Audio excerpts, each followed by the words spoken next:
Sua Bíblia, leia cada dia, deixe que seja o seu infalível guia. Está no ar, Abra Sua Bíblia, um programa dedicado ao estudo da Bíblia versículo por versículo, para ajudar a você a conhecer melhor o melhor dos livros. Abra sua Bíblia. Abra sua Bíblia, Deus quer falar. Vamos abri-la, vamos estudar. Rádio Semear. Semeando a palavra de Deus. É isso aí, muito bom dia. Já estou aqui, na Rádio Semear, para começar. Já começando, mais um programa, o Abra Sua Bíblia, nessa manhã.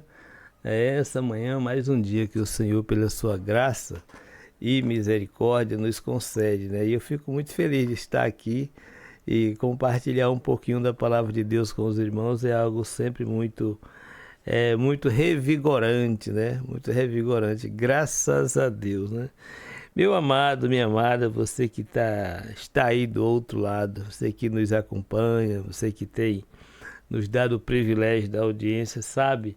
E o nosso esforço aqui, ele se resume simplesmente em conter a nossa vaidade e manter a palavra de Deus, E naquilo que nós temos pregado aqui na rádio, esperamos estar em conformidade com as Escrituras, porque é só dessa forma que a gente vai conseguir atingir o propósito e o objetivo de Deus, A Rádio Semear, essa ferramenta que nós usamos para compartilhar a palavra de Deus, não faz parte de nenhuma denominação, de nenhum grupo religioso, mas tem um compromisso, Tem um compromisso muito definido, Que é se manter na palavra de Deus e se preocupar em anunciá-la para outras pessoas. Não é nosso interesse, compartilhar ideologias e nem agradar homem algum. Portanto, se você é daquelas pessoas que gostam da palavra de Deus, dita, nua e crua, você será muito bem-vindo aqui na nossa programação. Agora, se por acaso você não é bem assim, eu digo para você que não vai ser fácil para você aqui, Então, já fica atento com isso, para você depois não dizer que eu não lhe avisei. Tá bom? Que Deus nos ajude, Hoje é só mais um dia, mas é mais um dia que o Senhor nos deu. Bom dia, Nete, bom dia, Valdizan, e bom dia a todos os ouvintes. Estou aqui escutando esta rádio tão abençoada por Deus. Jesus abençoe grandemente o Senhor e a sua família. Amém, Anete, obrigado. Obrigado, nossa alegria, saber que tantas pessoas, que estão aí tão longe, pessoas que a gente não conhece, pessoas que a gente nunca nem viu, Estão aí nos acompanhando, estão aí orando por a gente, estão aí nos encorajando diariamente. Pessoas que a gente não tem como a gente mensurar, o tamanho do amor que essas pessoas demonstram por nós. E com certeza, grande parte disso é em função da nossa preocupação com a palavra de Deus, Eu quero encorajar você, inclusive, você que é seguidor, discípulo, pessoa amante da palavra de Deus, a se juntar a nós também, Vamos Vamos juntos levar essa mensagem aí para outras pessoas, em outros lugares, e dessa forma contribuir com o propósito do Senhor, Glórias a Jesus. Irmã Lídia, ligadinha com a gente lá de Cruz das Almas, bom dia. Bom dia, que prazer, que privilégio, O Augusto, lá em Londrina, Londrina ou é Campo Grande, né? Também passando por aqui com a gente. Um abraço, graças a Deus, né? Para os amados que estão ligadinhos aí na nossa transmissão, rapaz, amados que estão lá em Sergipe, né? Amados que estão lá em Sergipe, irmãos que estão espalhados todo pelo Brasil, né? Pelo Nordeste brasileiro, né? Um abraço, né? A Ilza Araújo, ligadinha com a gente também aqui pelo nosso Instagram. Bom dia, meus amados. Olha, hoje a gente vai falar sobre o livro de Apocalipse. Nós estamos aí no capítulo 19 e nós vamos trazer aqui a batalha, né, no lugar chamado Amagedon, que é versículos 11 ao 21. Vamos fazer essa varredura pela palavra de Deus, né? Sempre procurando da melhor forma possível aplicar as nossas vidas, não sem entender o que estava acontecendo lá, né? Respeitando o contexto desse livro, dessas revelações, mas trazendo sempre luz para as nossas vidas e para o nosso dia a dia. O mais importante é que a gente continue buscando ter o entendimento, né, daquilo que Deus tem proposto para nós.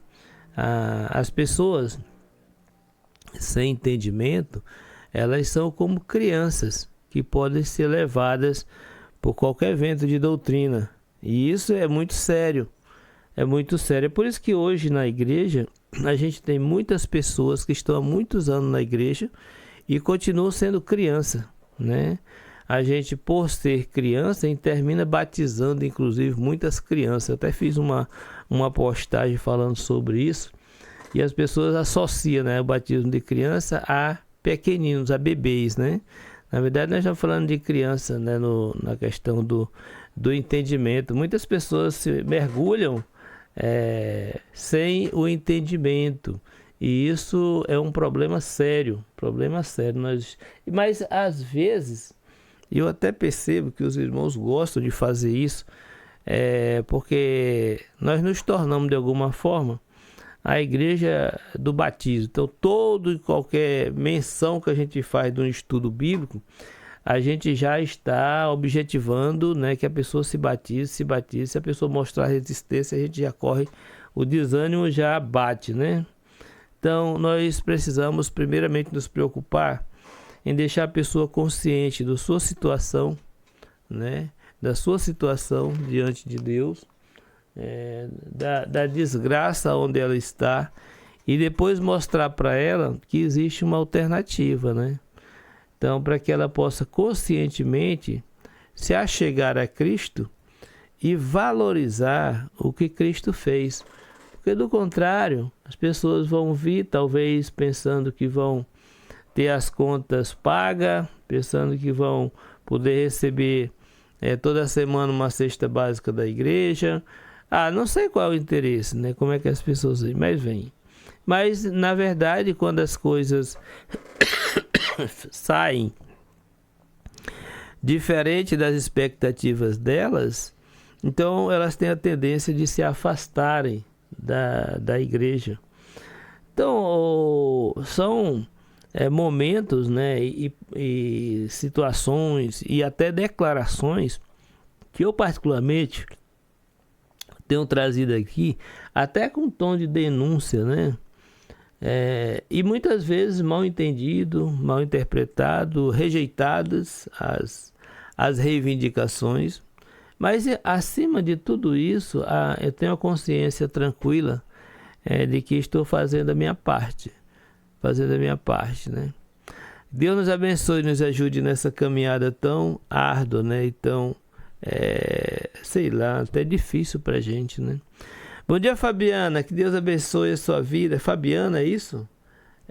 Vanessa, né? Ibiapina, né?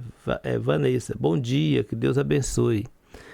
O culto de ontem aqui em casa foi um momento tem sido um momento muito bom. Ontem nós falamos sobre Ontem nós falamos sobre a questão de manter, né, Cristo na comunidade, né? Manter Cristo na comunidade. A gente vai falar desse tema por 8 semanas. E ontem foi só a introdução. Eu coloquei ele no site da rádio. Coloquei ali na área de podcast. Lá na área de podcast não tem podcast, né? Lá tem mensagem, né? Estudo, né? Então você clicando ali na área de podcast, você vai encontrar a abazinha onde tem, né? Mantendo Cristo, né, na igreja. É o título, né? O título é o título do podcastzinho, né? Mantendo. Deixa eu abrir aqui ele para mostrar. Deixa eu ver aqui. Fechar aqui o som da rádio. É isso mesmo, né? Que você tem preservando Cristo na igreja. Como é que a gente faz para preservar Cristo na igreja? Então esse é o desafio que eu trago, que eu estou trazendo aí nessas mensagens, né? E eu digo para você que vale muito a pena a gente pensar nisso, tá bom? Vale muito a pena a gente pensar nisso, vale muito a pena a gente se esforçar um pouquinho, para entender essa questão, porque muitas vezes a primeira impressão que a gente vê nas pessoas é de rejeitar, né? Mas Cristo está com a gente, que é isso, né?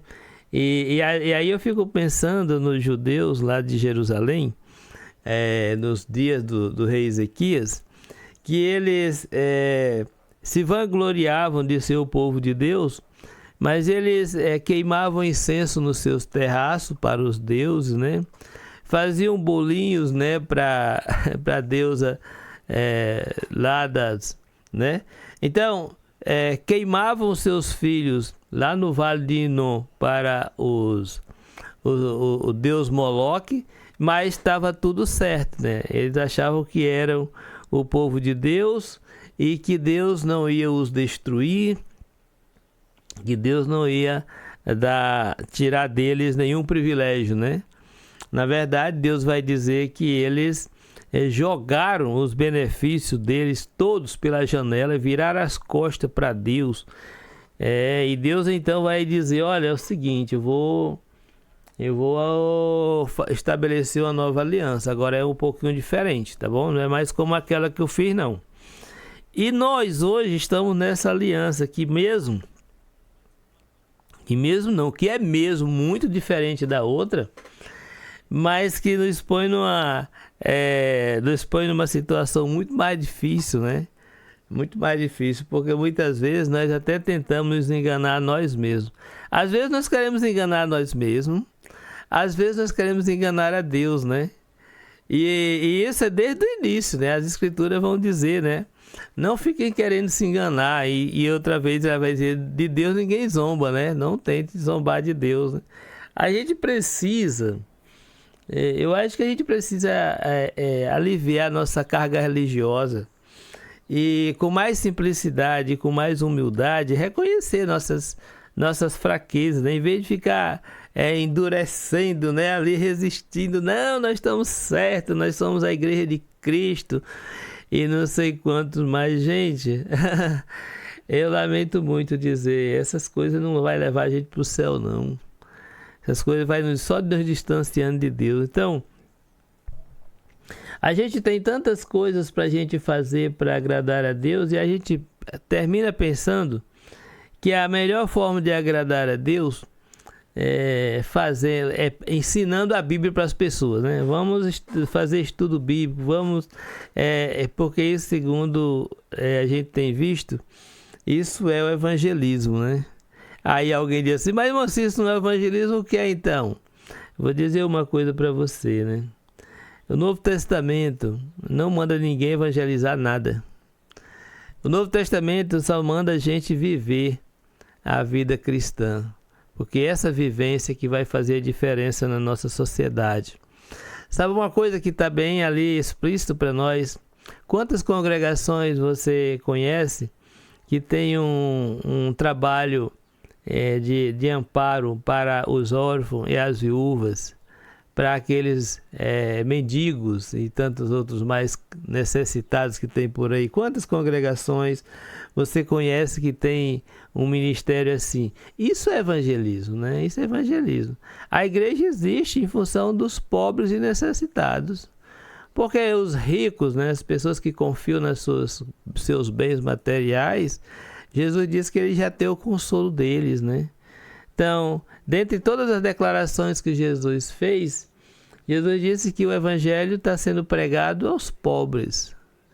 Então, não é que seja só para os pobres, mas os pobres são aquelas pessoas que precisam, né, de alguma coisa para se agarrar, porque eles não têm nada, gente. Não tem nada. Então, essas pessoas, elas ouvem a palavra de Deus, essa mensagem de esperança, e elas se apegam. Se apegam. E esse viés é interessante. Esse viés é interessante porque o mundo religioso desvirtuado, ele percebeu isso há uns anos atrás e desenvolveu a teologia da prosperidade. E você sabia que essa teologia da prosperidade ela ganhou muito mais força na América Latina, né? Na Nicarágua, né? Em países pobres mesmo, lugares onde então esses lugares foram o berço da teologia da prosperidade. Então as pessoas viram que aquelas pessoas não tinham nada para se agarrar, então qualquer coisa que oferecesse para elas seria algo interessante. E eles foram por esse viés aí, e aí conseguiram alavancar, né, isso que a gente vê hoje, né? Bom, porém, voltando aqui, eu não quero me distanciar tanto falando disso. Eu quero ficar por aqui mesmo. E você que me acompanha, né, eu quero pedir que você esteja aí. Se você está acompanhando pelas lives, né, pode curtir, compartilhar, comentar, dizer o que você pensa, o que você acha, que você não vai ser condenado aqui por nada, tá bom? Aqui a gente está para somar, para se apoiar, para se ajudar, para aprender junto. Eu não conheço tudo que a Bíblia diz, eu sei algumas coisas, estou aprendendo ainda. Isso não é uma falsa humildade, isso é falando a verdade mesmo, eu conheço pouco. Só que o pouco que eu conheço, eu mantenho-me nele, né? Eu me mantenho naquele pouco que eu conheço, e aí eu vou atrás de conhecer mais. E à medida que eu vou conhecendo mais, eu vou agregando. Nunca vou adotar um conhecimento novo que seja contrário aos conhecimentos velhos que eu já tenho. Não. Acho que nunca, é uma palavra dura, difícil de dizer, né? Mas eu espero em Deus eu não cair nessa cilada, né? De abrir mão dos princípios iniciais em função de ensinamentos novos. Não, aqueles conhecimentos novos que me chegarem, que harmonizar com os que eu já tenho, conhecimentos velhos que eu já tenho, amém. Agora, os que não se harmonizarem, aí aí é difícil, né, da gente então conversar, né? Fica difícil. Por isso eu tenho essa prática, né? E eu quero encorajar você, meu irmão, minha irmã, a também, né, a andar por esse caminho. Eu acho que é um caminho seguro. É um caminho seguro. Se você já tem a palavra de Deus aí, a verdade aí no seu coração, tá tudo certo. Então você não tem por que ficar preocupado em colocar mais coisas na sua mente aí no seu coração. Não, fica naquilo que você está. Se alguma coisa vier contrário, porque quando a gente tem um conhecimento verdadeiro, embora seja pouco, o outro conhecimento verdadeiro que a gente adquire, ele vai somando com aquele que já tem. Ele não exclui, ele vai somando, vai ampliando, vai crescendo. É assim que é. Nunca haverá um conhecimento verdadeiro que será excluído, né? Que será excluído por outro. Isso não acontece. Pode ter certeza que isso não acontece. Ok? Então, é que você possa ficar tranquilo com isso. Eu quero mandar aqui o meu alô também para os meus irmãos lá de Fortaleza, mas principalmente ali acho que é Maracanaú, onde o nosso irmão Rocha se encontra, né? Que Deus abençoe cada um de nós e nos ajude nessa caminhada.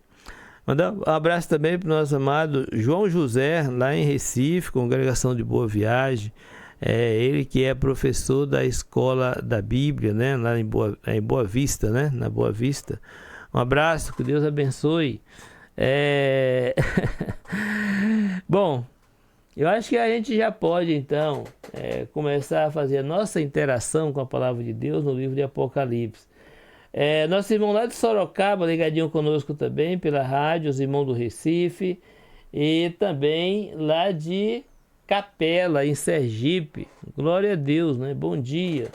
Bom dia para todos vocês, né? Que Deus abençoe e nos ajude a cada dia mais a crescer nessa graça. Vamos lá, então. Deixa eu trazer aqui o meu convite para estudar a Bíblia. Vamos lá. Você está ouvindo a Rádio Semear. No mundo religioso, muitos sabem que há uma confusão muito grande a respeito do que a Bíblia realmente diz. É por isso que o curso Deixa a Bíblia Falar é uma excelente alternativa, porque nós discutimos aquilo que a Bíblia realmente fala a respeito dos seus principais temas. O que é a igreja na Bíblia? Como se procede o batismo na Bíblia? E fé, dons milagrosos e muito mais. Pessoas que querem entender o que a Bíblia realmente diz sem influência religiosa, nesse curso tem encontrado muitas e boas respostas. Por isso eu super recomendo esse curso para as igrejas como instrumento de evangelização, para ajudar pessoas que querem viver a fé que realmente é bíblica. Rádio Semear. Semeando a Palavra de Deus. É isso aí, né? Se você gostaria de estar estudando as Escrituras, entre em contato com a gente, né, irmão? Eu gostaria de fazer esse curso, eu gostaria de aprender um pouco mais da Palavra de Deus. E a gente vai, com certeza, estar promovendo para você essa oportunidade, né? Essa oportunidade. Que Deus ajude cada um de nós e que esse seja o desejo. Gente, não é para estudar a Palavra de Deus para se alienar a ninguém, sabe, né? Não é para se alienar a nenhuma denominação, nenhum grupo religioso. É para se alienar a Cristo, né? E todos aqueles que estão assim alienados a Cristo pela obediência à palavra dele, gente, vão viver juntos, vão adorar juntos, vão cultuar juntos. Agora, se a ideia é se alienar a alguma denominação, a algum homem, aí quebra, né? Anete, as pessoas que buscam a igreja com algum interesse, buscando sempre a prosperidade e não conseguem, aí saem da igreja. E quando isso acontece, essas pessoas não buscavam a Deus, que tudo pode. É verdade, Anete, é verdade. As pessoas, porque a maioria das vezes, as pessoas são inclusive, né, encorajadas, são inclusive exortadas ou coisa parecida a buscar, né, essa dependência da figura humana, e aí que está o problema. Nós temos aqui falando de Apocalipse, o imperador, ele trazia na sua ideia essa questão de arrastar todas as pessoas para serem seus adoradores, né? Para serem seus adoradores, né? E aí você vai ver que esse vai se tornar o grande problema para a igreja ali dentro do Império Romano. É por isso que eu não me canso aqui de falar dessas questões, tendo em vista, meus irmãos, que muitas vezes nós temos irmãos, né, totalmente alienados, né? Chega até a parecer, né, uma idolatria, né, a determinados senhores da igreja, né? Bom dia, nossa querida Ilza Terezinha, lá em São Gabriel, no Rio Grande do Sul. Um abraço para você. No capítulo 19, eu estava procurando aqui, eu vou depois eu vou passar para os irmãos, vou colocar aqui para os irmãos, a gente recebeu aqui cânticos gravados pelo nosso irmão Rocha, e eu vou colocar eles aqui pra gente. Se eu não conseguir colocar hoje, mas amanhã eu já consigo, né? Para que a gente possa estar aqui acompanhando, se edificando, conhecendo um pouco mais desse lado artístico do nosso irmão Rocha. Deus nos abençoe. Então, o que é que nós temos aqui? Versículo 11 ao 21, onde a palavra de Deus, ela diz o seguinte, vamos lá, né? O texto nos diz o seguinte: viu o céu aberto, eis um cavalo branco. Seu cavaleiro se chama Fiel e Verdadeiro, e julga e peleja com justiça. Seus olhos são chama de fogo, na sua boca há muitos diademas. Tem um nome escrito que ninguém conhece, senão ele mesmo. Está vestido com um manto tinto de sangue, e o seu nome se chama Verbo de Deus. Verbo de Deus, coisa interessante, né? Verbo de Deus, quem é o Verbo de Deus? É Jesus, né?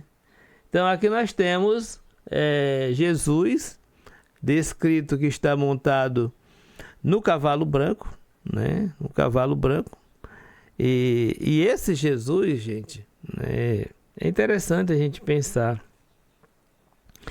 Versículo 14: e seguiam-no os exércitos que há no céu, montando cavalos brancos, com vestidura de linho finíssimo, branco puro. Saí da sua boca uma espada afiada, para com ela ferir as nações, e ele mesmo as regerá com cetro de ferro, e pessoalmente pisa o lagar do vinho, do furor da ira de Deus, do Deus Todo-Poderoso. Tem no seu manto e na sua coxa um nome escrito: Rei dos Reis e Senhor dos Senhores. Então viu um anjo posto em pé no sol e clamou com grande voz, falando a todas as aves que voam pelo meio do céu: vinde, reuni-vos para a grande ceia de Deus, para que comais carne de reis, carne de comandantes, carne de poderosos, carne de cavalos e seus cavaleiros, carne de todos que livres, ou quer livres, quer escravos, tanto pequenos como grandes. E vi a besta e os reis da terra com os seus exércitos congregados para pelejarem contra aquele que estava montado no cavalo e contra o seu exército. Mas a besta foi aprisionada e com ela o falso profeta, que com os sinais feitos diante dela seduziu aqueles que receberam a marca da besta e eram os adoradores da sua imagem. Os dois foram lançados vivos dentro do lago de fogo que arde com enxofre. Os restantes foram mortos com a espada que saía da boca daquele que estava montado no cavalo, e todas as aves se fartaram das suas carnes. Eita, rapaz, forte, né? Situação delicada, né? Fala, Joelzinho lá lá no Rio Grande do Sul, cidade de Canoas. Abraço, meu filho, bom dia para você. Os exércitos celestiais, né, são aqui juntados, né? E eu acho interessante que ele diz que aqueles que estavam com o Senhor tinham roupas limpas, né? Finíssimas, né? E isso é bem interessante da gente, pensar, né? Porque a gente já falou aqui o que são as roupas brancas, né? Então, olha só. Então, nós temos aqui, ó, o Verbo de Deus, que é o Cristo, né? Que nós vamos ver essa definição também ali em João capítulo 1, versículo 1 e versículo 4. Aí nós temos a questão dos exércitos celestiais, que são os anjos de Deus, aí capítulo 10, versículo 14 também. Nós vamos ver essa questão do exército de Deus. Inclusive, nós temos uma citação do próprio Jesus, que ele diz que ele poderia invocar esses exércitos, né, para a defesa dele, ali no momento de sofrimento dele e tudo mais, se o livraria. O próprio Daniel também teve essa visão. A mensagem, né, a imagem que a gente tem aqui é do juízo, né, de um juízo, né? Então haverá ali uma batalha, mas a gente já vê que de cara o Cristo, né, ele já pega a besta e o falso profeta e já elimina, né? Já elimina. Então a besta aqui é o poder civil de Roma, né? Que estava a perseguir a igreja, né? Estava a perseguir a igreja. A gente tem outros textos como o capítulo 13, versículo 1 ao 10, também o capítulo 17, a gente já passou há pouco por lá, né? Mas é importante, né, de relacionar também e principalmente com os imperadores, né, romanos, né? Esse imperador, vamos dizer, ele que dava a corda para a perseguição, ou seja, ele era o espírito perseguidor, né? Esses imperadores, nem todos, né? Teve imperadores que não se preocupou com isso, né? Mas teve imperadores que se dedicaram a isso, né? Ou seja, perseguir a igreja. O falso profeta, né? O falso profeta, nós temos aí aqueles que promoviam, né? Promoviam a falsa religião, né? Ou seja, a adoração ao imperador. A gente já ouviu algumas declarações ou alguns ensinamentos a respeito de Apocalipse, né, que vai inclusive vai falar a respeito do que seria esse falso profeta, que vai... E dentro do contexto da carta, até falando sobre a questão da falsa religião, a gente pode ouvir, inclusive, pessoas dizendo que a falsa religião é o catolicismo, né? Aqui onde nós estamos falando, o catolicismo ainda nem existia, né? Ainda nem existia, não tinha sido estabelecida ainda a religião do Estado, do Império, que no caso é o catolicismo romano, né? Então isso não tinha sido estabelecido ainda. Isso vai estabelecer lá no segundo, terceiro século, né? Não é agora, né? Então isso vai ser depois, terceiro, quarto século, né? Que vai se estabelecer. Então a gente tem que botar as coisas no seu lugar, não correr assim, porque pode ser que a gente não consiga alcançar o objetivo, o entendimento devido, né, do texto, né? Então aí nós temos o falso profeta, que é a religião falsa de Roma. A religião falsa de Roma começa com a adoração ao imperador, né? É essa religião que vai forçar para que os reis vasalos, ou seja, os reis que dependiam, né, que eram sujeitos ao império, a se juntar ao império na perseguição à igreja, né? Os reis da terra aqui citados são os aliados de Roma, né? Os reis que faziam parte ali daquela aliança. A gente tem muito sistema assim hoje em dia, né? Por exemplo, nós temos a zona do euro, né? Que é um conjunto de países, né? Que fazem parte daquilo ali, aquela questão da OTAN e não sei de quantos mais. Nós temos aí aqui na América do Sul, nós temos também uma associação dos países buscando, são alguns interesses. Embora nós não tenhamos assim, vamos dizer assim, uma ditadura, um mandatário, há muito um espírito democrático no meio disso, né? Claro, todos têm que contribuir para o bem, ninguém vai criar problema e destruir a vida dos outros, criar empecilho para os outros, mas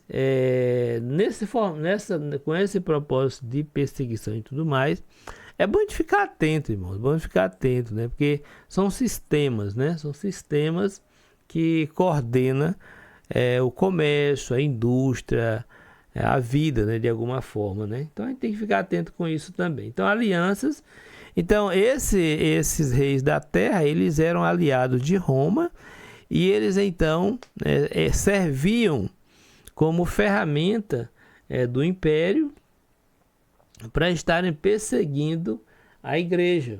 Então, se não eram a favor do imperador, do sistema, então automaticamente se tornavam inimigos, eram dignos de perseguição e inclusive de serem mortos, né?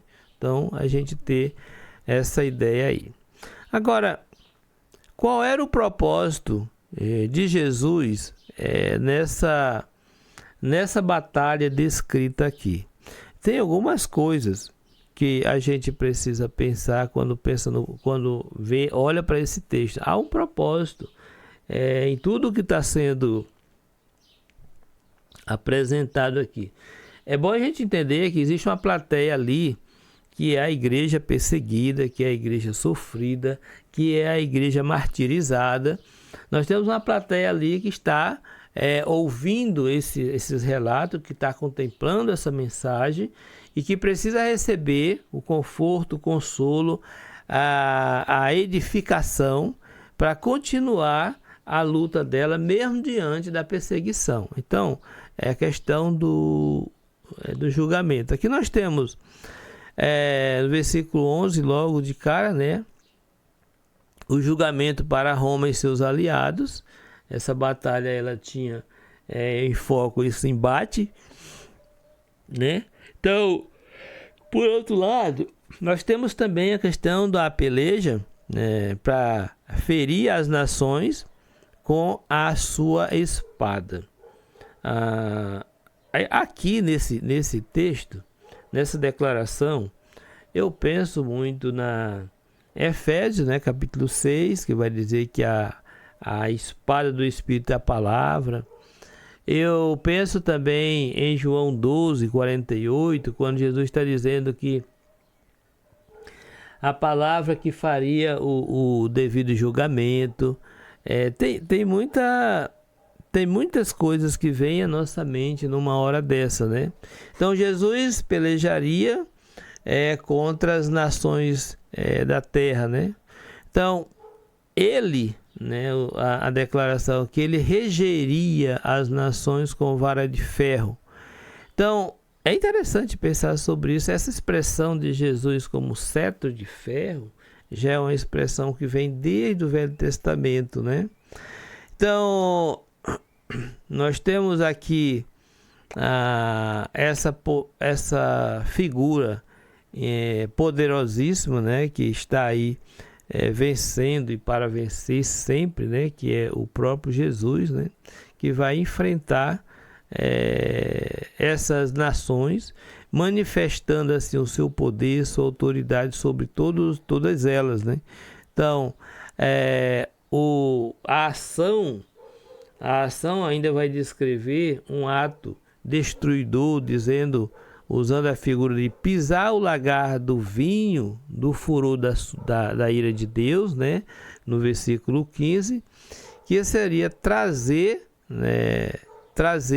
a vingança de Deus contra os pecadores que tinham perseguido o seu povo. Versículo 15, né? Sai da boca uma espada afiada, para com ela ferir as nações. Ele me regerá com cetro de ferro, e pessoalmente pisa o lagar do vinho do furor da ira de Deus, do Deus Todo-Poderoso. Então nós temos aí uma imagem forte, né, pesada, com relação a essa questão da ação de Deus, né, contra os inimigos da igreja, né, os inimigos dele. É uma imagem totalmente triste, né? A gente vê que esse é o futuro de todas as pessoas que não estão do lado de Jesus, né? Então, em resumo, nós vamos ver que Cristo vinha para destruir, de fato, o Império Romano como perseguidor da igreja e para eliminar a adoração ao imperador romano como o Senhor e Deus, né? O imperador, ele queria, né? Ele obrigava as pessoas a adorá-lo e proclamar ele como o verdadeiro Deus, né? O Todo-Poderoso, né? Gente, que coisa mais demoníaca, né? Agora, vale a pena também a gente voltar aqui para ver a questão da descrição, a descrição que é feita de Cristo, né? Dentro desse texto, né? A primeira coisa que a gente vai ver aqui, vai começar dizendo que ele é fiel e verdadeiro, né? Então, quando alguém, né, numa conversa, de repente num discurso, de repente numa pregação, a pessoa vem trazendo essa ideia de, olha, nós precisamos ser verdadeiro, de certa forma, uma forma não muito boa de entrar num discurso congregacional, por exemplo. Devido quando nós precisamos ser honestos, quer dizer que alguém está roubando, né? Para ser verdadeiro significa que alguém está sendo mentiroso. Então precisamos ser fiel, alguém não está sendo fiel. Então a gente tem que ter cuidado quando entra. Aqui, quando a palavra de Deus vem dizendo que Jesus é fiel, é um contraste para dizer que o imperador, que o império, que essas coisas era infiel, né? Infiel. Então esse é um contraste, né, com aqueles que blasfemavam e não eram genuínos, né? Não eram pessoas fiéis ao Senhor, não eram fiéis a Deus, pessoas que eram, na verdade, seus inimigos. Então são essas pessoas, para essas pessoas que vai cair. Por exemplo, qualquer situação que você coloca diante das pessoas, há uma reação. Geralmente, quando você condena uma prática pecaminosa na igreja, aqueles que defendem aquela prática, aqueles que praticam aquilo, que estão comprometidos de alguma forma com aquilo, eles vão se levantar para defender, né? Então, é muito comum, irmão. Você quer saber, por exemplo, uma pessoa tem tendência para várias coisas. Então, veja, a tendência vamos dizer, o divórcio e casamento na igreja. Aí você coloca lá, por exemplo, no Novo Testamento não há divórcio, né? Por exemplo, aí vai levantar um monte de gente falando, Mateus 5:32 diz que a pessoa pode se divorciar se houver adultério e tudo mais, se houver relações sexuais ilícitas, que pode ser relações sexuais ilícitas, pode ser sexo com a pessoa uma outra pessoa que não seja seu cônjuge, pode ser com um animal, pode ser com o que for, né? Então, é sexo ilícito. Aí eles vão argumentar, porém, o que está colocado para a igreja não é para ela se preocupar com o divórcio, é para ela se preocupar com amar o próximo e perdoar o próximo. Agora, quando uma pessoa se encontra em uma condição pecaminosa, e a igreja então se propõe a ajudar, né? O irmão vai lá, corre atrás, e essa pessoa não se arrepende, Aí o que tem que fazer é tirar da igreja, então afastar da igreja, seja por adultério, seja por mentira, seja por qualquer dano que for.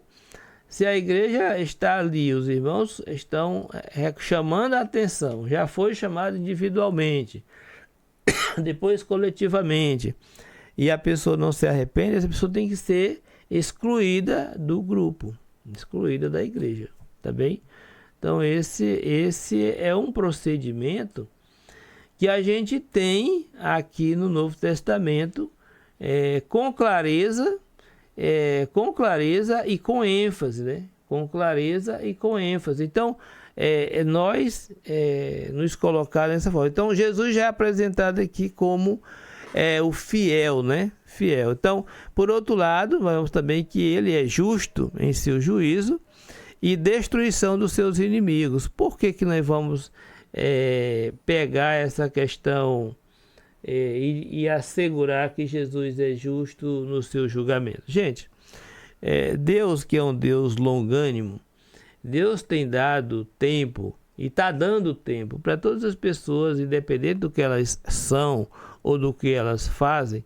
Deus está dando oportunidade para essas pessoas se arrependerem, para essas pessoas se converterem, para essas pessoas mudarem. Deus está dando hoje.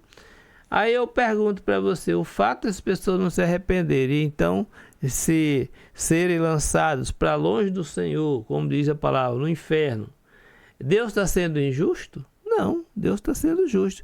Cada um receberá do Senhor aquilo que lhe é devido. Uma outra expressão que nós temos aqui é que seus olhos eram como chama de fogo, né? O que significa então essa questão dos olhos como chama de fogo? Então vamos pensar. Primeira coisa que a gente vai ver é que Jesus tinha uma visão bastante acurada com relação a todas as coisas. A visão de Jesus penetrava até a alma do homem, né? O texto sagrado ele vai dizer, olha, o homem vê o externo, Deus vê o interno. Então, os olhos de Jesus enxergam tudo no ser humano, né? Não tem algo que, vou esconder isso aqui, não tem como esconder, está tudo latente na presença do Senhor, né? Outra expressão que vai dizer que ele tinha muitos diademas, indicando, né, a sua autoridade, né, sua soberania, o seu reinado sobre todas as nações, né? A gente pode pensar nos diademas como autoridade mesmo, tá bom, irmão? Não tem problema não. Ele tinha e tem toda essa autoridade. Ele já havia dito ali em Mateus capítulo 28, toda autoridade me foi dada no céu e na terra. Toda autoridade já me foi dada no céu e na terra. Então essa é os diademas, né, de autoridade, né? Sua roupa estava, né, versículo 13, diz que a roupa dele estava sujo de sangue, né? A roupa dele estava suja de sangue. Então, provavelmente, era o sangue de inimigos derrotados em batalhas anteriores, né? Então, Jesus ele vem para essa batalha, né? Ele está dentro da batalha, está fazendo o juízo, exercendo o juízo, destruindo fortalezas, né? E isso traria com certeza, vamos dizer assim, a imagem literal, né? Esse respingar de sangue nas suas vestimentas, na sua roupa, né? Então o texto diz que ele é o verbo de Deus, né? Isso o identifica como o Deus eterno, o criador de todas as coisas, né? O verbo de Deus é o criador de todas as coisas. João ele vai dizer que no princípio era o verbo estava com Deus e o verbo era Deus. Então, todas as coisas são feitas por meio dele, sem ele, nada que foi feito se fez. Então, o verbo aqui é o próprio Criador, né? O verbo é o próprio Criador. Então, isso vai levar para os irmãos essa mensagem da grandeza daquele que está prometendo a vitória e está realizando o juízo ali no meio desse povo. Aí nós temos a questão outra que diz: da sua boca saía uma espada aguda, né? E nós temos aí vários textos, né? Além de Apocalipse, a gente pode pensar no próprio texto de Efésios que eu citei há pouco, capítulo 6, Hebreus, aí no capítulo 4, né? A palavra de Deus é como uma espada de dois gumes, né? Então, aquilo que corta e corta muito bem, né? A gente já tem uma analogia aí feita em comparação com o bisturi do cirurgião, né? Que corta para extrair o mal. A Bíblia corta para extrair o pecado, né? Então, enquanto o médico cirurgião ele promove a saúde física, a palavra de Deus promove a saúde espiritual e física, né? Então nós temos aí também, né, a questão de Ele é o Rei dos Reis e Senhor dos Senhores, ou seja, Cristo reina no mundo, embora às vezes pareça que não. Às vezes, quem está reinando é o fulano de tal, é o Beltrano. Não, é Deus que está reinando, é Jesus que está reinando. É a Ele que foi a Ele que foi dada a toda a autoridade, não foi para A, B ou C. Não foi para o pastor presidente, não foi para o Papa, não. É Jesus que está fazendo. A vitória sobre Roma foi uma manifestação dessa grande verdade que não era o imperador que estava no comando, era ele mesmo. Era ele mesmo. Embora o imperador estivesse fazendo todas aquelas atrocidades, você encontre dificuldade de pensar que Deus estava no controle, basta você vir para o nosso contexto hoje de autoridades no mundo inteiro, inclusive no Brasil, e pensar: isso aí é coisa do diabo, né? Não, gente. Deus usa o sistema, Deus usa pessoas para promover, principalmente para o seu povo, algo que os torne mais próximo dele. Mais próximo dele. A gente tem visto muitos escândalos no mundo inteiro, inclusive no Brasil, né, com relação ao mundo evangélico e tudo mais. E a gente tem a tendência de, criticar os evangélicos e tudo mais. Mas, gente, talvez essa seja uma forma que Deus está mostrando para nós que nós não devemos nos meter naquela situação ali. Que a gente deve se manter por aqui e orar para que aquelas pessoas cheguem ao conhecimento da verdade, né? Então, esse é um aspecto bastante interessante também. Então, cada aspecto da descrição de Jesus daria para aqueles cristãos a oportunidade de se encherem de esperança. E aí eu trago para nós também. Essa descrição a respeito de Jesus deve nos encher também de esperança, de confiança, nos assegurar que nós estamos na vitória, no lugar certo, né? Então essa é uma grande importância da descrição de Jesus nessa visão. Ou seja, ao mesmo tempo também assegura a derrota dos inimigos de Cristo. Ou seja, a igreja ela é perseguida, ela enfrenta muitas lutas, mas uma coisa que a gente precisa entender é que nosso papel não é fazer guerra contra ninguém. A nossa responsabilidade é nos manter fiel, gente. Nos manter fiéis àquilo que Deus nos revelou na sua palavra. Então, Deus está acontecendo, vamos orar, irmão, vamos orar. Não, vamos levantar um exército, vamos lutar. Não, vamos orar e deixar Deus trabalhar, né? Muitas vezes, né, nós temos visto as guerras sendo iniciadas, às vezes, dentro da nossa própria casa, né? Começa uma guerra simplesmente pelo fato de nós não termos sabedoria para abrir mão da revanche, ou das palavras duras, ou de coisa parecida, e entregar na mão de Deus. A gente quer resolver, a gente quer partir para cima e se impor e dizer: olha, aqui eu sou maior do que você, aqui eu sou melhor do que você, eu tenho a verdade e tudo mais. Então nós andamos nessa linha aí. É preciso que a gente pense muito bem a respeito disso, né? E a gente tenha o desejo de abrir mão, sempre que necessário for, é melhor a gente pagar o prejuízo, a gente assumir a dívida do que reivindicar aquela situação. Isso eu estou falando no contexto de irmandade, né, de irmãos e tudo mais. E às vezes no mundo também, quando a gente, né, dependendo da situação, talvez seja melhor a gente tirar por menos. Por exemplo, você está no trânsito e alguém te fecha teu carro, sei lá, faz alguma coisa, e aí tua tendência naquela hora o sangue sobe para a cabeça, né? E você quer sair do carro, às vezes brigar, gritar, espernear, às vezes não vale a pena, não vale a pena você entrar nessa não, tá bom? Então vai por mim. E eu passo muito tempo na rua dirigindo, eu vejo muitas coisas, mas eu fico me policiando para mim não sair, não me deixar levar por essas coisas, tá bom, meus irmãos?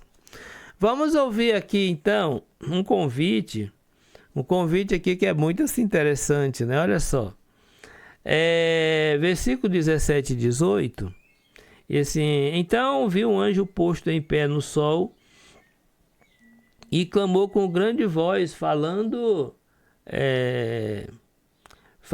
a todas as aves que voam pelo meio do céu: vinde, reuni-vos para a grande ceia de Deus, para que comais carne de reis, carne de comandantes, carne de poderosos, carne de cavalos e seus cavaleiros, carne de todos que livres, quer escravos, tanto pequenos como grandes. Então, esse convite ele é meio chocante, né?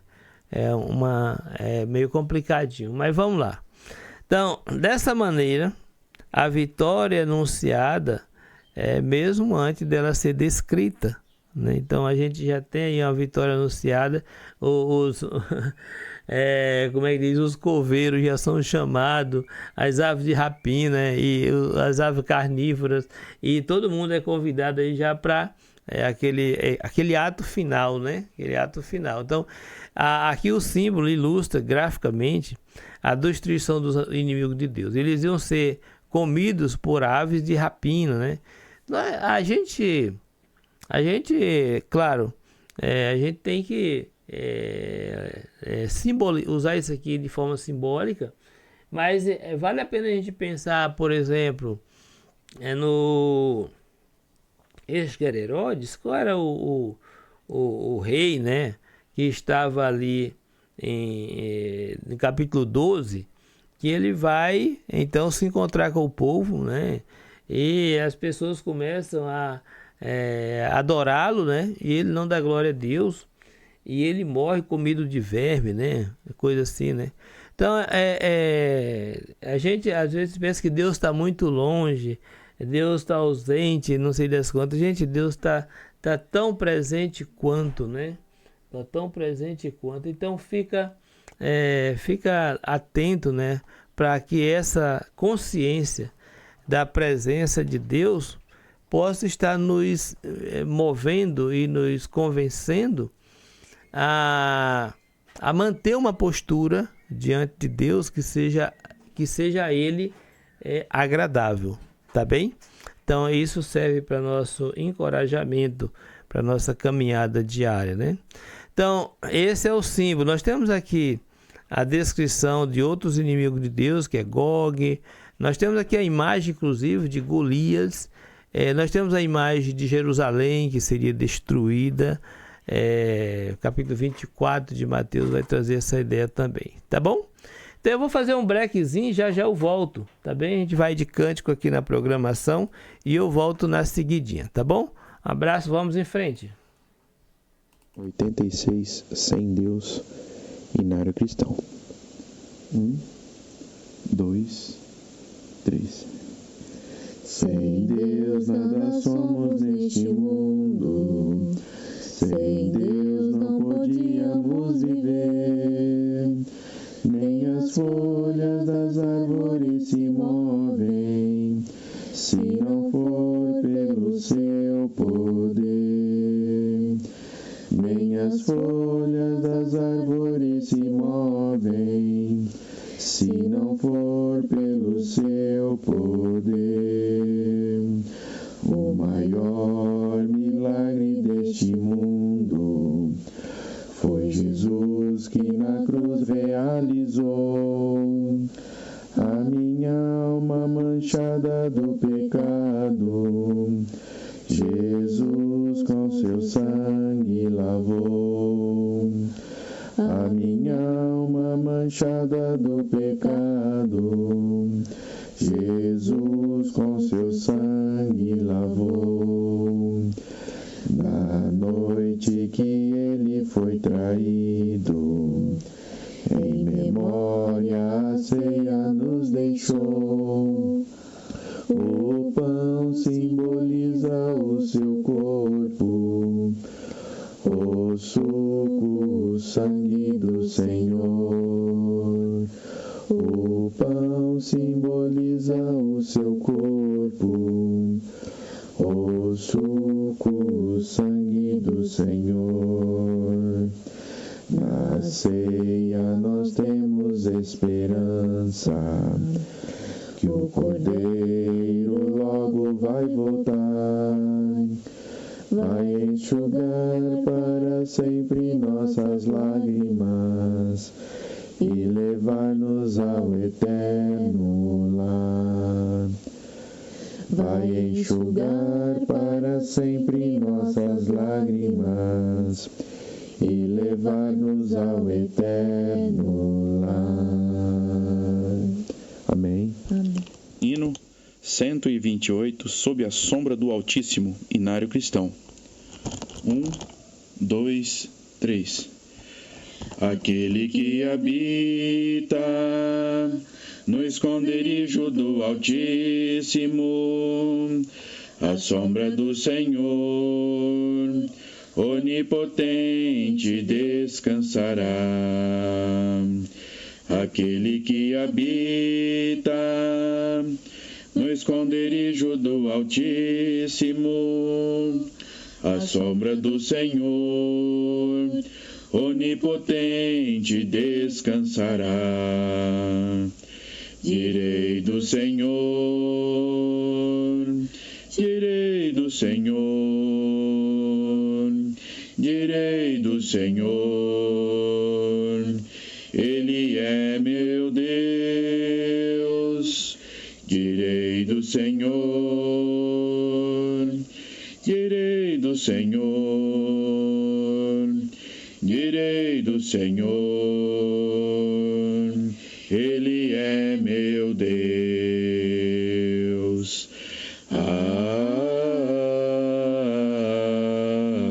Amém.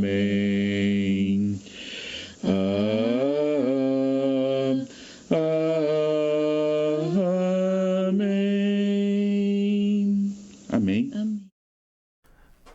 Mandar um bom dia aqui para nossa irmã Noemi, né? Ligadinha com a gente lá na cidade do Rio de Janeiro. Ela que está indo para o trabalho, né? Que Deus abençoe, né? Demorei, mas cheguei. Tô no metrô indo para Copacabana. Gente, que bom, né? Todo mundo correndo aí atrás dos, né? De honrar seus compromissos, indo para os seus trabalhos. Amém. Glória a Deus, né? Um bom dia para todos vocês, né? Que Deus nos ajude. Então nós temos aí esses inimigos, né? Vamos dizer assim, esses adversários. A gente precisa pensar, quando a gente fala nos adversários, são todos aqueles que não se submetem à palavra de Deus, né? À vontade de Deus. Então, eles, por não crerem, eles continuam. João 3,36, né? Então, aquelas pessoas que se mantiveram rebeldes contra a vontade de Deus, a palavra de Deus, eles se mantêm dentro do grupo dos inimigos de Deus, né? Então, não alivia. Vamos ver então o versículo 20 e 21, que fala sobre o resultado dessa batalha, né? Mas a besta foi aprisionada e com ela o falso profeta, que com os sinais feitos diante dela seduziu aqueles que receberam a marca da besta e eram os adoradores da sua imagem. Os dois foram lançados vivos dentro do lago de fogo que arde com enxofre. Os restantes foram mortos com a espada que sai da boca daquele que estava montado no cavalo, e todas as aves se fartaram das suas carnes. Então, como é que encerra aqui a história? Como é que encerra esse capítulo, né? Vamos pensar no resultado dessa batalha, então, ou seja, o poder romano, perseguidor da igreja, a adoração do imperador, a religião falsa, tudo isso foi, então, destruído por completo, né? Por completo e finalmente. O Império Romano nunca mais se levantou e a adoração ao imperador não vingou mesmo, né? Acabou por aí, né?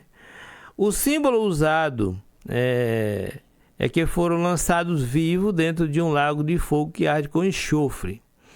A gente pode pensar em várias coisas quando aparece para nós essa questão, esse fogo, enxofre, exterminador, inferno, essa coisa. Tem que pensar no que é literal e no que é simbólico, né? Então nós temos várias explicações, né? Temos inclusive aqui Judas no versículo 7, que Judas diz, né? Como Sodoma e Gomorra e as cidades circunvizinhas, que havendo se entregado à prostituição, como aqueles aqui, seguindo após outra carne, são postas, para exemplo, do fogo eterno, sofrendo punição. Ou seja, a gente já tem dado ali, né, que haveria um juízo no qual as pessoas receberiam o seu salário, né?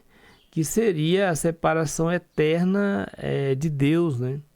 A separação eterna de Deus. Então, essa separação eterna de Deus, ela é colocada no Novo Testamento, né? No Apocalipse, como a segunda morte. A segunda morte é aquele momento em que é selado toda e qualquer possibilidade de aproximação de Deus, né? Então, a segunda morte é para aqueles que não terão mais oportunidade de se reconciliarem, de se aproximarem de Deus. Isso é a segunda morte. Não é vamos dizer assim, um lago, e não é um fogo de forma literal, né? Literal, mas um símbolo do castigo de Deus, que Deus então vai realizar contra os seus inimigos.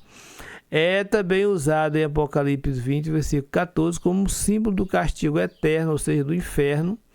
E nós temos aqui, por exemplo, em Mateus 19, o significado é simplesmente uma destruição completa como resultado do castigo divino. Se tratando de Apocalipse, a gente está olhando aí para a questão da separação eterna de Deus, né? A impossibilidade da pessoa retornar ou restaurar o seu relacionamento com Deus, uma vez que nós chegamos ao ponto espiritual, então separou-se, já não tem mais possibilidade. Tipo, aqui quando ele fala da questão da segunda morte. A segunda morte é exatamente a impossibilidade de vivificar o espírito por meio de uma ligação com Deus. Então, quando a pessoa está viva, é a hora de tomar a decisão, né? Não dá para a pessoa, depois de morto, então vai tomar a decisão. Não, já era. Se acontecer da pessoa morrer sem tomar essa decisão por Cristo, ou então se Cristo voltar e a pessoa não tiver tomado essa decisão, então não tem como ela, depois de morta, mudar o destino eterno dela. Já está selado, né? Porque é aquilo, né? Se ninguém faz nada, já está condenado, né? Então, nossa luta é para sair desse estado de condenação. E a gente sai do estado de condenação quando a gente vem para Cristo. E a gente permanece no estado de bênção à medida que nós também permanecemos em obediência à palavra de Cristo, né? Então, nós temos aqui os reis da terra, né, os aliados de Roma, que foram vencidos e morreram pelo poder de Cristo, sua espada, que significa sua palavra. O destino de qualquer poder, né, que se opõe a Deus e ao seu povo não é diferente, né? Muitas pessoas no mundo inteiro têm se levantado contra o povo de Deus e o destino deles é o mesmo, né? Não tem refresco, né? A destruição às mãos do rei dos reis, né? o Rei dos Reis. Então, a derrota de Roma e seus aliados foi efetuada por Cristo Jesus e os exércitos celestiais. A gente tem aqui, gente, olha, uma coisa que é importante a gente dizer. Nós sabemos que o Império Romano enfrentou muitas lutas, né, muitas batalhas, inclusive, né, com relação aos bárbaros, né, pessoas que foram os grandes batalhadores. Então, quando a gente pensa, né, também nessa questão dos anjos, de Jesus, não é que Jesus literalmente, né, veio a esse mundo para batalhar com o Império Romano e tudo. É para a gente pensar que ele batalhou, sim, é verdade. Mas como foi essa batalha? Então, Deus pode muito bem ter usado vários poderes, várias forças, para estar realizando isso, né? Que os anjos vinham descer do céu para fazer isso. Não penso sobre dessa forma, tá? Então, aqui nós tivemos essa queda de Roma com seus aliados, que teve que ser revelada exatamente como no caso de todo o juízo temporal de Deus. Deus já havia feito isso com outras nações em outros tempos e com Roma não é diferente. Então é importante a gente perceber que esta sessão continua com o mesmo tema que nós começamos desde o princípio do livro, ou seja, a vitória de Cristo e o cristão fiel. Os 3 capítulos que seguem reafirmam isso, ou seja, o capítulo 20, 21 e 22, nós vamos ter, né, essa ênfase, continuar com essa ênfase. Então, o que nós podemos pensar a essa altura do livro? Nós precisamos estarmos fiéis, porque nós estando em estado de fidelidade, a gente está com Cristo. Se nós estamos com Cristo, nós continuamos vencendo. Então, é por isso que o tema do livro é a vitória de Cristo e do cristão fiel. Então, ela vai mostrar isso, né? Vai mostrar isso para nós durante todo esse livro. Então, quer ser vitorioso, né? Você tem que viver dentro. As pessoas às vezes confundem vitória, né, ou com outras coisas, né? Você quer ter vitória no seu trabalho, ter vitória no seu emprego, ter vitória no seu casamento, no seu negócio, tudo mais. É uma proposta que não tem na Bíblia. Então, ser vitorioso na Bíblia diz respeito a ser fiel aos ensinamentos. Desde o Gênesis até Apocalipse, Deus convida o homem para viver uma vida de fidelidade. Aí, se nós estamos pensando, por exemplo, nós estamos pensando na igreja, o que é viver em fidelidade? É viver de acordo com o que o Novo Testamento ensina, né? Se o Novo Testamento não ensina a fazer determinada coisa, não faz. Se ele ensina, então faz. Nós temos situações, né, que a gente, vamos dizer assim, a gente pratica, né? Então, o que, por exemplo, que a gente faz hoje, que o Novo Testamento não fala nada? Eu até ontem fiz uma publicação que incluía isso. Por exemplo, a cerimônia de casamento, né? E fala alguma coisa? Não fala. Autoriza? Não autoriza, também não proíbe, né? Agora, e o que nós vamos fazer com isso? Gente, a gente tem que ver o que é para nós, o que convém para nós e o que não convém. É conveniente a gente fazer uma cerimônia de casamento, né? Nós como igreja? Se é conveniente, faz. Isso não vai pecar.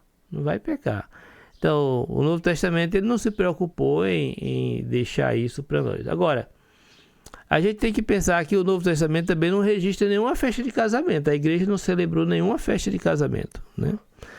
Não celebrou nenhuma festa de aniversário, não celebrou nada. Então, por que então fizeram isso?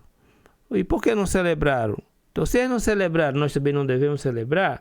Então, são questões que a igreja precisa pensar hoje, né? Talvez tenha contexto em que fazer uma festa de casamento, uma celebração de casamento, talvez não seja conveniente, mas tem outras que talvez sejam.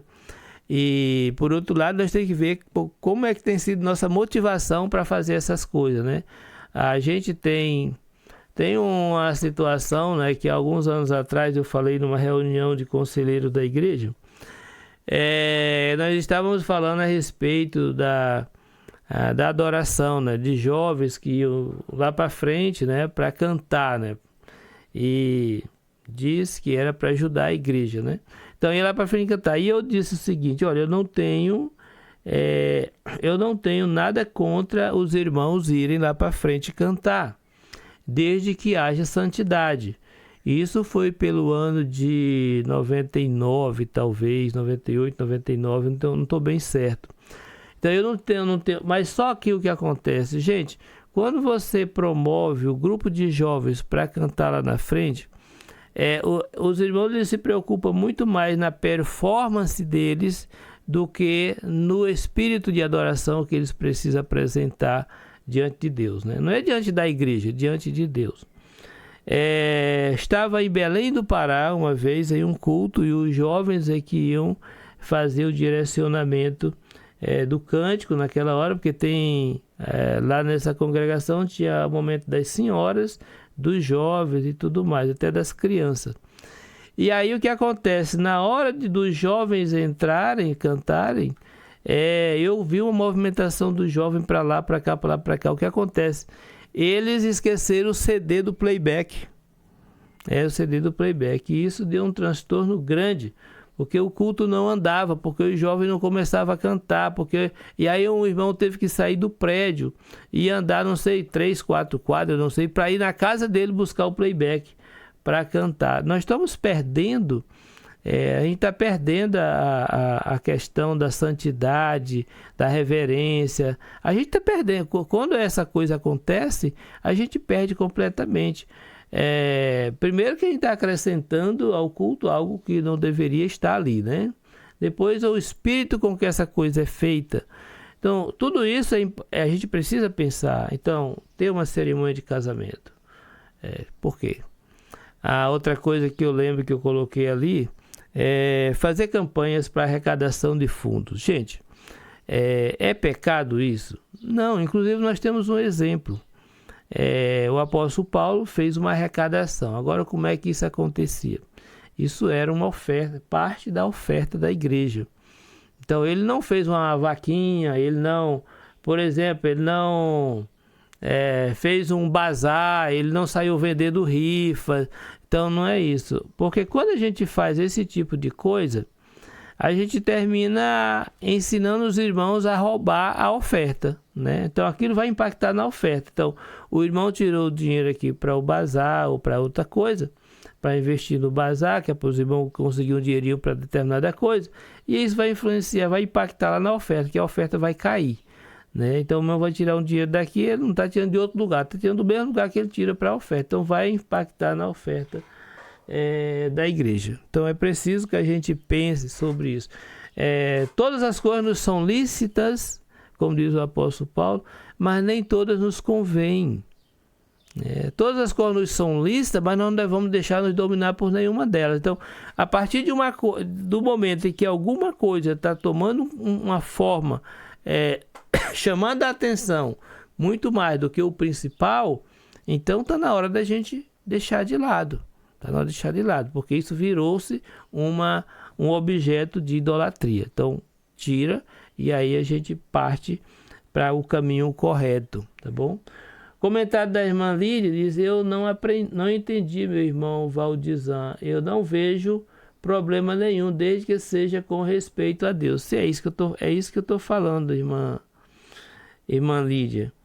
O problema é que às vezes a gente faz coisas que vão para além, né, que roubam a cena, né, que chamam a atenção, que tira a atenção de Deus, e aí a gente viaja nessa direção aí. Então é disso que eu estou falando, é a isso que eu me refiro. Então não é questão de colocar uma doutrina de proibição e tudo mais.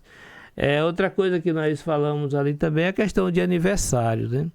Às vezes a gente já vi congregações que foi proposto mudar o horário do culto por conta de uma festa de aniversário que ia acontecer no meio da Irmandade. Então, irmãos que não vieram para o culto porque estavam envolvidos em organizar a festa de aniversário.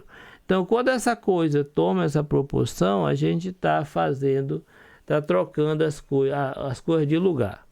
Então é nesse ponto que eu gostaria de que os irmãos pensassem comigo, né? E se eu tiver errado, me perdoe. Mas o meu entendimento me leva a essas conclusões. Que pode eu não estar perfeitamente correto, né? Não tem problema isso, eu posso estar errado, eu não sou o dono da verdade, né? Então vamos lá. A batalha que se descreve aqui em Apocalipse 19, do 11 ao 21, é a famosa Batalha do Armagedon. Então muitas pessoas creem equivocadamente que essa batalha está prevista para o futuro, né? A Batalha do Armagedon foi realizada quando Roma foi derrotada como perseguidor da Igreja do Senhor. Ou seja, o Império Romano durou até o ano 476, até o 5º século, né? Portanto, a data mais moderna que poderíamos fixar para a Batalha do Armagedon seria 476. Mas o seu poder perseguidor, ou seja, a besta, e o culto ao imperador, o falso profeta, como exigência, que resultou na perseguição dos cristãos, foram eliminados muito antes, né? O império, na verdade, vai cair nesse período, mas essa ideia do culto e da adoração ela já havia sido eliminada, né? Então, creio que não devemos buscar uma data exata, mas entender essa destruição como um processo paulatino que Deus levou a cabo entre os anos de 96 a 476, né? 96 depois de Cristo, e foi o ano em que o rei Domiciano morreu. Com a sua morte, houve um alívio da perseguição cruel que sofriam os cristãos que receberam o Apocalipse, né? 476 depois de Cristo foi a data final em que Roma podia ser considerada como capital, deixava de ser considerada capital mundial, né? Assim que este acontecimento fica aí marcado num período bem maior, né? Quando vamos dizer assim, né? O império ele sucumbe, Roma sucumbe com o seu poderio, e aí a gente vai ver emergir outros poderes, né? Um poder mais voltado para a religião, né? A verdade é que a data não é importante. Se o fosse, Deus não teria revelado. O que Deus considerou importante é o que, sim, nos revelou a vitória de Cristo e do cristão fiel sobre esse terrível inimigo que foi usado por Satanás para continuar a sua guerra contra Deus e seu povo. Definitivamente, não se refere à segunda vinda de Cristo, que ocorrerá no dia final. Os pré-milenialistas alegam que sim, o que está acontecendo em Apocalipse diz respeito à segunda vinda de Cristo à Terra, que vai acontecer antes do milênio. O que aqui se descreve definitivamente aconteceu antes do milênio, mas não é a segunda vinda de Cristo. É certo que Cristo vem outra vez, mas não vai vir a esta terra. A Bíblia ensina que quando Cristo vier a segunda vez, nós vamos encontrar com Ele nos ares. Não que Ele virá até a terra, né? Morar aqui na terra, habitar aqui na terra, pisar aqui na terra. Mas o Apocalipse 19 não fala desse dia final.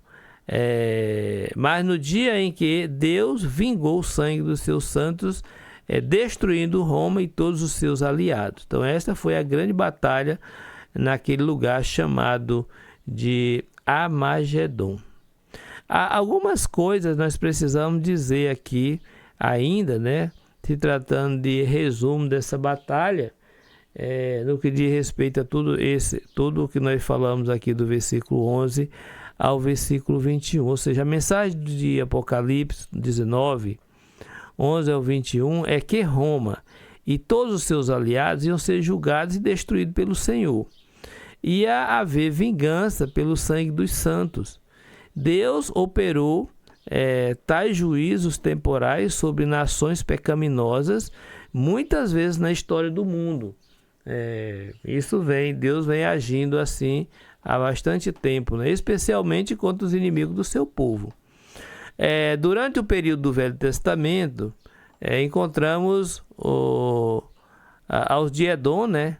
O juízo contra Osde-Edom, no lugar do vinho do furor e da ira do Deus Todo-Poderoso, de igual modo que os romanos em Apocalipse 19. Então, é importante, por favor, leia o texto de Isaías 63, 1 ao 6, para você ter também mais entendimento dessa questão que diz respeito a essas nações. No tempo já de Cristo, nós encontramos os judeus já convertidos em perseguidores dos cristãos, né? Na mesma condição aqui, eles também são colocados como aqueles que seriam julgados, né? Nestes e muitos outros casos, o Senhor veio para destruir uma nação rebelde. Por conseguinte, não veio em forma visível, nem física, nem pessoalmente à terra em cada uma dessas ocasiões.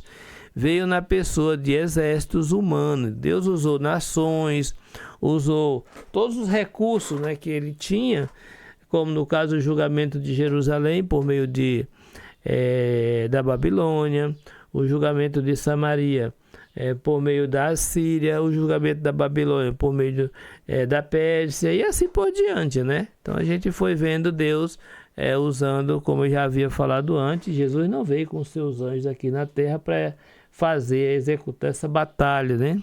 Essa batalha. Então, certamente sobre sua ordem, né? Embora talvez sem as pessoas terem a consciência, Deus havia ocupado os próprios romanos para castigar os judeus, né? No ano 70 depois de Cristo, e agora prometeu castigar os romanos por sua iniquidade e pela perseguição dos cristãos. Mas não devemos ver nisso a segunda vinda de Cristo, como pretendem essas pré-milenialistas. Esta visão é nada mais do que a da destruição dos romanos como poder universal e perseguidor do povo de Deus. Então isso já foi cumprido. Foi cumprido na derrota do Império Romano como perseguidor mundial da igreja. É certo que Cristo vem outra vez, mas não vai vir a esta terra. A Bíblia ensina que quando vier a segunda vez, nós vamos o encontrar com ele nos ares e não aqui nessa terra, né? Porque o Senhor mesmo, com a voz de comando, com a voz do arcanjo e com a trombeta de Deus soando, descerá do céu e os mortos em Cristo ressuscitarão primeiro. Logo nós, os que vivemos e que tenhamos ficado, seremos arrebatados juntamente com ele nas nuvens para receber o Senhor no ar e assim estaremos sempre com o Senhor. Isso é 1 Tessalonicenses 4, 16 e 17. Mas Apocalipse 19 não fala, desse dia final, mas do dia em que Deus vingou o sangue dos seus santos, destruindo Roma e todos os seus aliados. Esta foi a grande batalha do Armagedon. Então, que fique bem claro, para todos nós, que esse texto está falando de um momento temporal, onde Deus realizou o juízo contra uma nação, um império, em função das suas atitudes. No caso ali, a tônica é a perseguição ao povo de Deus, a igreja.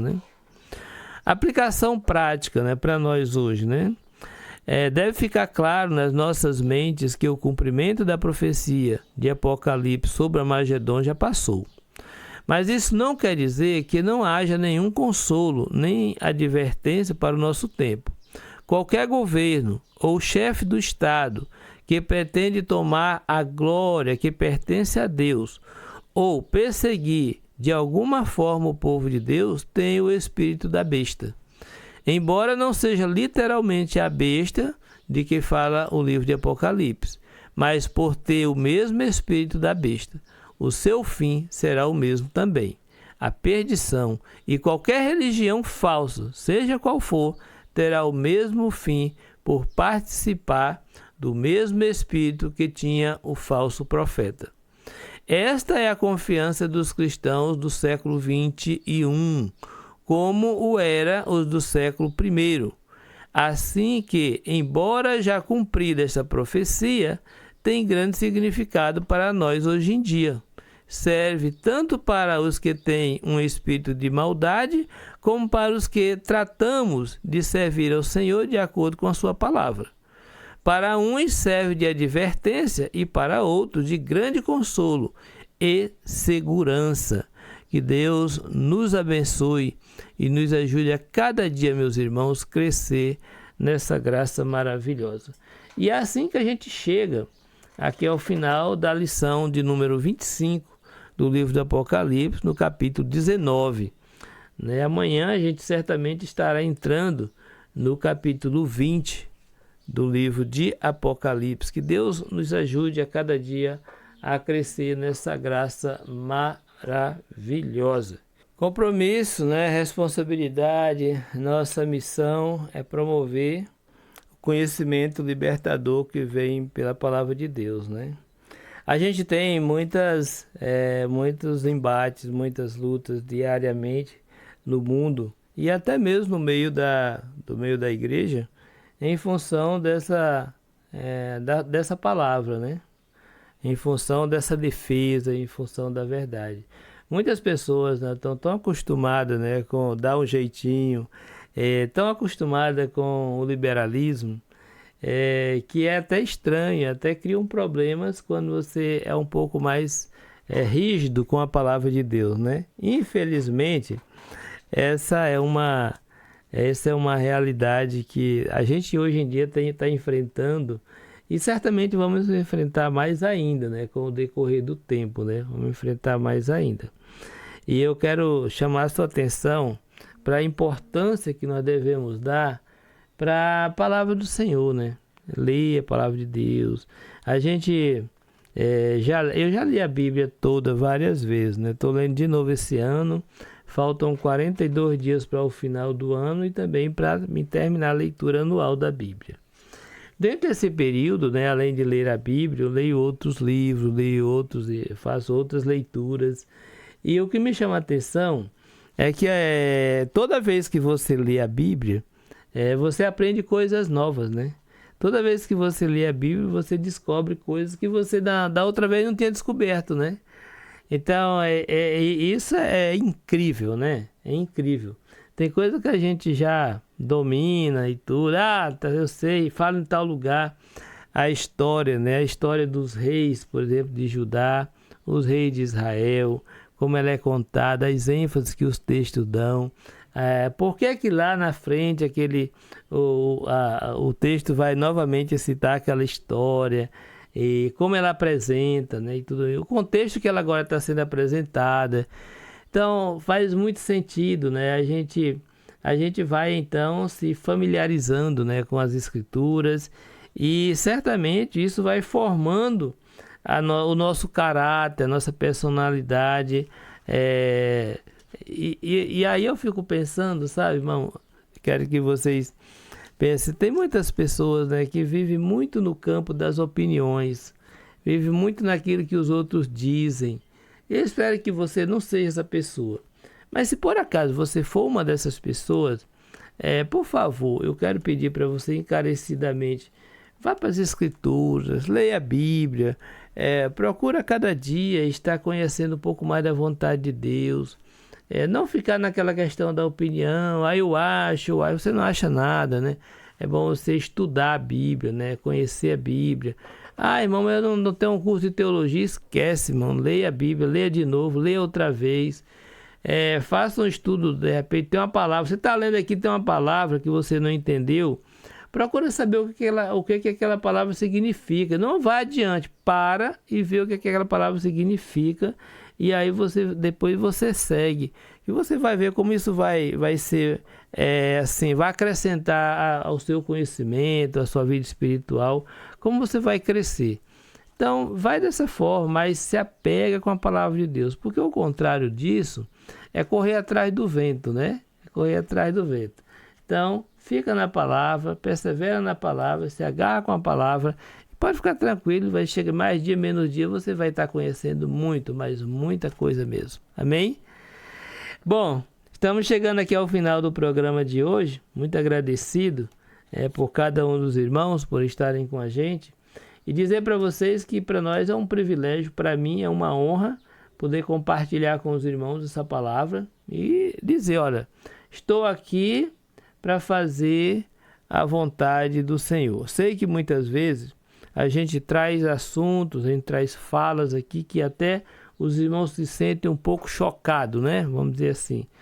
Mas essas coisas também são necessárias. Desde que a gente não esteja contrariando o que a palavra de Deus diz, é importante trazer essas coisas. Agora, eu vou do outro lado, vocês estão aí, não fiquem calados e não façam como muitos, né? Que por não estarem gostando, por não estarem se agradando, simplesmente pega o banquinho e vai-se embora. Não faça isso não. Se eu estou fazendo alguma coisa aqui que você acha que está errado, você tem que chegar para mim, irmão, está errado isso. E aí para mim, me dê a oportunidade de eu melhorar, tá bom? Não me abandone não, porque aí você não vai estar me ajudando em nada. E se você me abandona sem falar nada para mim, certamente você vai sair falando para os outros coisas de mim e certamente essas outras pessoas não vão poder ajudar em nada. Tá bem? Um abraço para todos, um dia muito abençoado e a gente volta amanhã às 9 da noite, 9 da manhã, se o Senhor nos permitir. Amém? Glória a Deus. Abra sua Bíblia, leia cada dia, deixe que seja o seu infalível guia. Acabaram de ouvir mais um programa Abra Sua Bíblia. Esteja conosco amanhã neste mesmo horário. Obrigado pela atenção e lembre-se, abra sua Bíblia.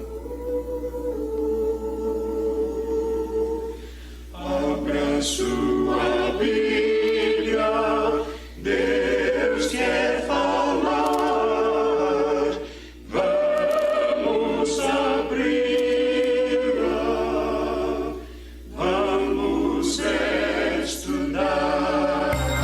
Rádio Semear. Semeando a palavra de Deus.